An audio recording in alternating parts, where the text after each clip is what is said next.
بسم الله نحمده ونصلي ونسلم على رسوله الكريم. We've been talking about the biography of the four great Imams or four great jurists, or the Imams of jurisprudence, Fuqaha al-Madahib al-Arba'a. Yesterday I started mentioning the first one, and that is Abi Hanifa al-Nu'man ibn Thabit, who was born in 80 Hijri and died 150 Hijri, which is he lived 70 years. Then I said his name, as it shows, is Abu Hanifa Nu'man ibn Thabit ibn Zakat ibn al-Marzaban, ibn Zawti ibn al-Marzaban, and he's of Persian origin. Then I tried to explain that somebody by the name Ata, he was asked by the Khalifa of Bani Umayyah, Hisham ibn Abdul Malik, to explain to him the greatest ulama in various cities. And Ata counted 8 cities within the Muslim world by then, and all of them he mentioned the greatest scholars, and he asked them, are they Arabs or non-Arabs? And they were all non-Arabs with the exception of Kufa, where there was Ibrahim al-Nukhai, who is an Arab. Well, he was asking that he's Bani Umayyah, he is in the ruling section, maybe his own reasons. But what I wanted, I said, I promised I will talk a bit about that. First, let me explain why at-Tabi'in in that time, the people who are not of Arab origin were the one excelling in the ilm. There are 3 reasons. The first reason is that the Sahaba had a lot of these al-Mawali, the non-Arabs who were serving him, attending them, or working with them, spending a lot of time with these Sahaba, and through that they were learning a lot of ilm. Because these Sahaba, they accompanied the Prophet ﷺ, they knew a lot of hadith, and by then the only way to know their hadith is to accompany somebody, because they have not yet been compiled, as I said earlier, and their lifestyle was exactly very strict Muslim.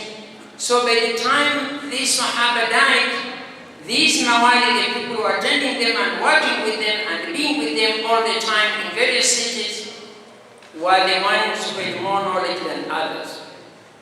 Again, Bani Umayyah, they were of Arab origin, and Quraysh, they had their rulers and the governors and the whole of public service, so to say, was made up of the Arabs, the army, all those people who take care of the dawla, and the empire by then was very big, Islamic empire. So Al-Mawali had an opportunity to look into something, and they thought, definitely the young ones, that the best opportunity for us to come up and be somebody is to try and get ilm. So that was the second reason. Third reason, these Mawali of non-Arab origin came from countries which had great civilization. Like Abi Hanifa, originally, as I said, is a Persian. Persian had their own civilization, much greater than the Arab. The Arabs started becoming greater by Islam. But before that, they had very little civilization. They were just not ruled by other individuals. But they were there with very little knowledge, just ordinary day-to-day life. So these people were actually had been brought up from the countries which had great civilization. So if they go into something, they can see that where they are going to reach. And lastly, they were coming from countries which had a lot of technology and ilm and all that, as I said earlier, while in the Arab world it isn't. So they excelled. Now, but what is the good, important point? When Abi Hanifa excelled, just because he doesn't belong to an Arab tribe, that did not make him less important than anybody else. People took him for what he was, not what he is or ethnic group. And this is for all the other people we taught. The great scholar of Makkah, Sayyid of Medina, and other places, Khurasan, of Basra, they were the same. But they were taken as great people just because they were great scholars. And this is the very important. Any nation, any ideology can grow fairly fast when there's fairness within the people. And this is what I want to narrate, I promised yesterday, and give a few examples of where we have gone right and where we have gone wrong, and we'll continue with Abi Hanifa, inshallah. The issue of the problem of ethnicity is a big one, and the Rasulullah realized that. In his last speech in the Hijjatul Wada, in the 10th year after Hijrah, when he was talking in the Mount Arafah, among the last and very important things he said are the follows. أيها الناس إن ربكم واحد وإن أباكم واحد. All ye people. And this was a gathering of over 100,000 people. That's why I've been saying Rasul sallallahu alaihi wasallam was among the most successful Rasul messenger than any other. He started with nobody, and before he died, he had over 100,000. Some people say it's about 140,000 Sahabas in the Hajj al-Wada. So that's a great number. So he said, all you people, your Lord is one, your Father is one. كلكم من آدم وآدم من تراب. Each one of you originally comes from Adam, who is our forefather, and Adam is min turab, from the dust. إن أكرمكم عند الله أتقاكم. That's the verse, and he was emphasizing the best one among you is the most pious. It's not a triumph. I have been saying all the time, the Prophet did not come to this earth, God forbid, to establish the kingdom of his family, as what some people think. That would be very wrong. It's the fairness. And I will talk a bit about this one a bit later. And then he said, وَلَيْسَ لِعَرَبِيٍّ عَلَى عَجَمٍ فَضْلٌ إِلَّا بِالتَّقْوَى. An Arab and a non-Arab, I think these were the two major ethnic groups, has no superiority, an Arab over the other one, the non-Arab, and the opposite. And in other versions, even the black as the white or brown. And then he said, Allah hal balaght, O ye people, have I already accomplished the mission? This is one of the missions. Of course, the khutbah had a lot of other issues. Allahumma fashhad, or Allah bear witness, that I have clarified a number of important issues for the people, because he knew to never come back again in another Hajj. قالوا نعم, and he said, oh, have I accomplished what I wanted? Say نعم. قال فليبلغ الشاهد الغائب. Whoever is present, let him explain the one who is not in. So among the issue was the issue of ethnicity. People, when they are united, and their union is in the belief, and they don't look at any other positions, and everything else depends upon the performance. The excellent one is the one who gets it. There is efficiency, there is development, there is power, and those people will never be defeated. And there is equality and fairness. I'll narrate one story. Rasulullah sallallahu alaihi wasallam, when he went to Medina, there were two big tribes, Arab tribes, originally both of them from Yemen, from the same ancestors, but that doesn't stop the fighting. As we know, people can go in the same tribe and they keep on fighting, and it starts from the tribe to the clan to the smallest clan, if you don't take care of it. So Rasul, the first thing was to see how to bring together Al-Aus and Khazraj. These were the two bigger tribes, or the only tribes of Medina. When he did that, he also tried to bring in the Muhajirin who came from Mecca, who were the Quraysh. The Ansar were not Quraysh, the Arabs were not Quraysh. And they had mu'akha, brotherhood between the Muhajirin and Ansar, so that they became united brotherhood to the extent of even inheritance. Then it was after some time when people became together, that one was abolished. Now, Shas Ibn Qais was a Jew, an old Jew in Medina, passed through a place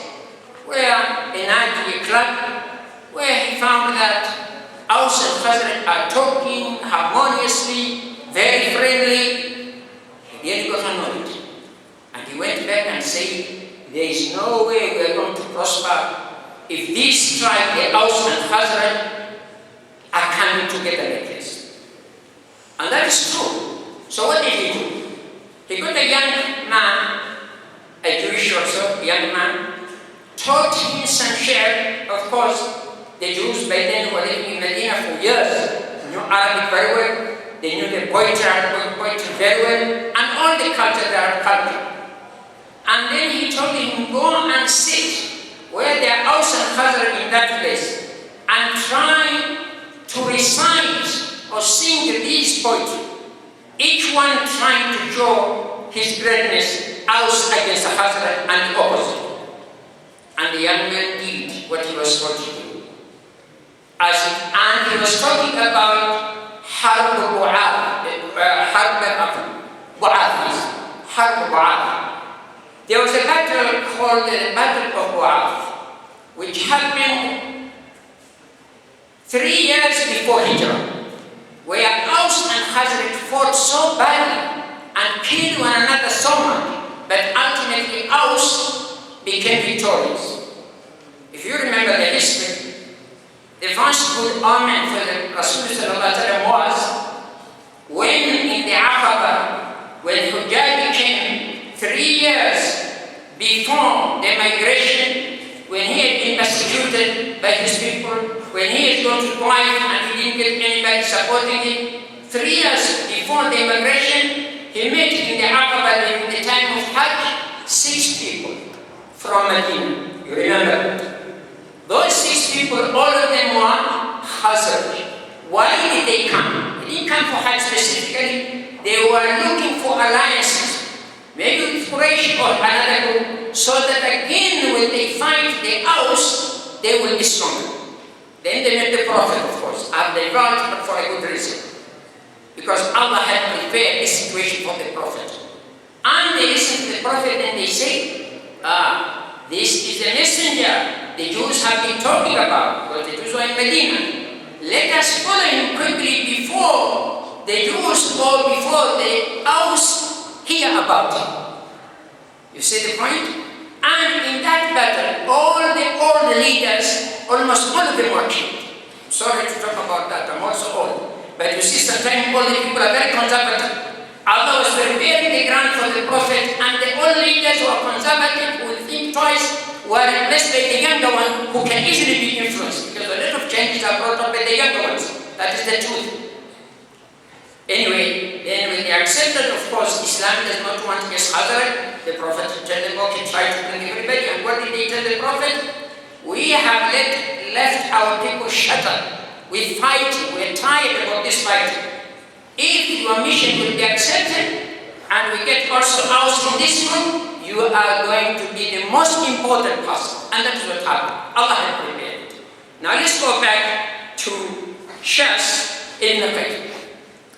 When he had tried to train and teach the younger men to talk about the Battle of Bu'ath, and he did, and people were still remembering, it was just a few years back, each one now started insulting the other. Ansar, between themselves, Aus and Khazraj insulting one another.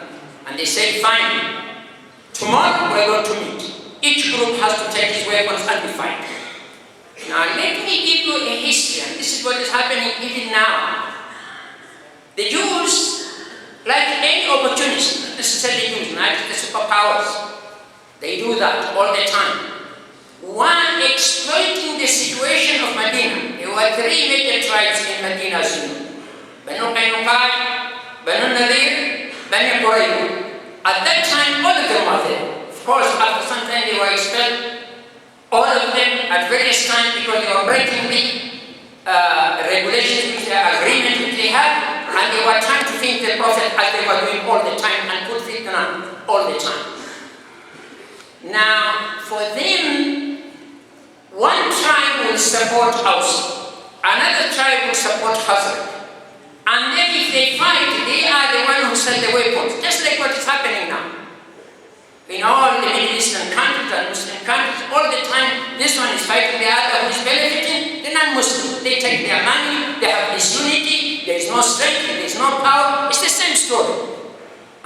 is the significance for us to learn history and see what happened so that it doesn't repeat. People say history tends to repeat itself, but it is a clever individual and nation which do not want to repeat once bitten, twice shy, as these people say. And like the woman في جحر مرتين, Rasul says, you are not bitten by a snake or something in a hole 2 times at the same time. It's a shame. Once, yes, but the second time you should have been smart enough not to fall into the same problem. So the Jews were supporting each of these 2 tribes. Then sell the weapon for them. Then give them money with riba, because they were the one controlling the market. It's only Rasul when he came and tried to tell the Sahaba, specifically Muhajirin, who are very good business people, to go into the market, and the Jews could see these people now are overtaking the market. Because remember the story of Abdurrahman bin Auf, when actually he was made a brother to one of the Ansar, and that brother of Ansar, he told him, and he was the richest, Abdurrahman bin Auf, and the richest individual here in Medina. Let me share my wealth between you and me. I have 2 wives. Choose the best one and I get divorced and marry. What did Abdurrahman bin Auf say? Barakallahu fi malik wa ahlik. May Allah give you a blessing with your wealth and your family. Dullani al suq. Show me the market. I'm a good trader. And you know Abdurrahman. Ultimately he became a millionaire, Abdurrahman bin Auf. One of the richest individuals in Medina, with Uthman bin Affan. After all, Muhajirin were very good business people. The Ansar were very good in agriculture.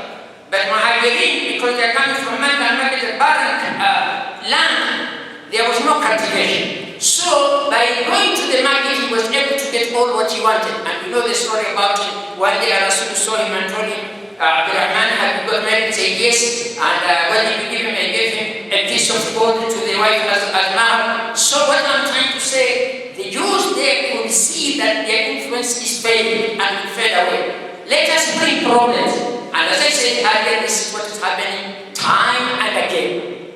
So this young man to come back, and then as I said, they were very good, they had wealth, and they were good at giving this wealth to people when they need it, with interest, and the interest which is multiplied all the time.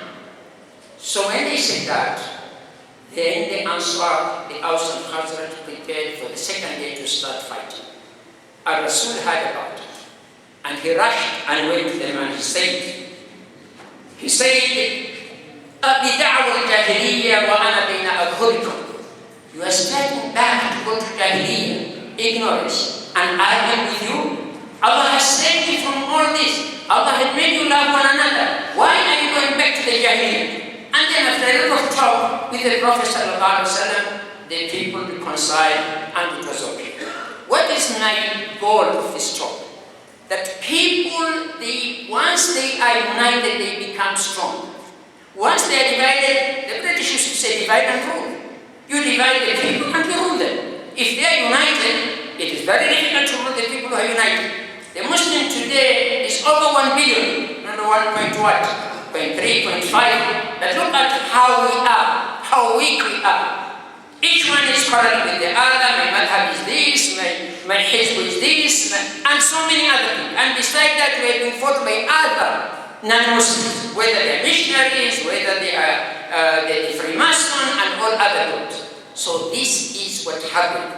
Let me elaborate again. And Rasul sallallahu alaihi wasallam says, connected to that, ليس منا من دعا إلى العصبية. The one who calls for Asabiyya ethnicity is not one of us. أو من قاتل من أجل عصبية, or who fight for the sake of Asabiyya, the ethnic group. أو مات من أجل عصبية, or who died because of Asabiyya. And in another riwayah, in Sahih Bukhari, Rasul says, دعوها, this issue of ethnicity, دعوها فإنها منتنة. Leave it, because it's a horrible thing. Muntina is something which smells very bad, like a decomposed body, a dead body, which has decomposed. Look at the Prophet, knowing this.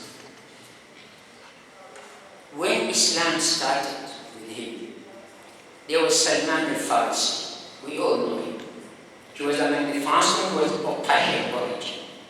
How was the Prophet giving him a good honor and actually looking after him and making him feel as part and parcel of the others who are majority to the Arab and Arab within the same area? He came from very far, his story. He left Persian area looking for the right religion. And look at that individual when he feels he's part and parcel of the community. What does he do? Who actually saved the Muslim in the battle of Khandaq? It is Allah. But through what? Through the advice of Salman Farsi. 10,000 people came to fight the Muslims. 4,000 from about the Quraysh, another 6,000 from Ghatafan, a few Jews, 10,000 against the Muslims. They then were about 3,000 to 4,000. They want to be finished. What did Salman Farsi say? You remember? When the Rasul sat down and said, this is a very big number of the people are coming, give an advice. Each one said, Salman Farsi said, we in Persia, because I said they had great civilization, they have been fighting with other nations, they have been fighting with the Romans, they were the two superpowers, the Roman and Persian. When a situation like this comes, we used to dig a trench around us, so that even if the number is big, they cannot reach us except a few, one or two at a time. Then we fight it. And this is what the Prophet did. And when the Quraysh came, what did he say?